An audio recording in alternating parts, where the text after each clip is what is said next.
Hi, I'm Jane Kelly from Aderans UK. Today I'm going to show you 3 very simple ways of how you can style a human hair wig. And this is taking inspiration from London Fashion Week. I've already pre-styled some of this just to give you those really big bouncy waves. So what I would initially do is take my straightening irons. They've got a temperature gauge, and I always think it's really advisable to work at a temperature that suits the actual hair. You don't want anything too hot. I'm actually working at 200 degrees today.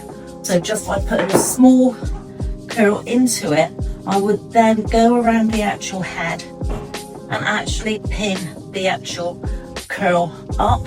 Just going to take their pins out. They've been allowed to cool down, so you've got a very nice soft wave with them. And then you'll be left with a really nice bouncy curl. For our second look, we're going for a very textured, tight, curly look. Using a really small curling iron, as you can see, it's a very, very small one. You can get these at all different widths, so you can get really fat, chunky ones, but really small ones like these. These are really handy to give you that really textured look on a human hair wig. Again, we're actually looking at the temperature gauge, and I'm working at 190 degrees. I don't want to be too hot because I don't want to actually damage that hair. What you would do, just by taking a small section of the hair, wind the actual hair round. You can want to get as close to the end as possible, and depending how tight you wanted it at the root, how close you would go to the actual root area. You would then just take the actual curl out, and you've got a really bouncy curl. You can then just tease it out with your fingers to create the actual wave and movement you want to. Now we're going to create our third look, and the third look is a very sleeked back look.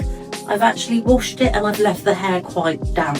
Again, keeping the hair actually wet when you're doing this so you can actually smooth that hair through so you get a very sleek look. I'm holding it quite tight in the actual nape area, and that's really important because that's where you actually want to tie it off quite low in that nape. By using a band of corresponding colour, you can actually just loop the actual hair through, and that would actually give you quite a secure look, keeping it very, very sleek. If you were going out for the evening and you wanted to dress it up a little bit, you can literally just take these around the actual hair, and that gives you a look that is actually slightly more dressy.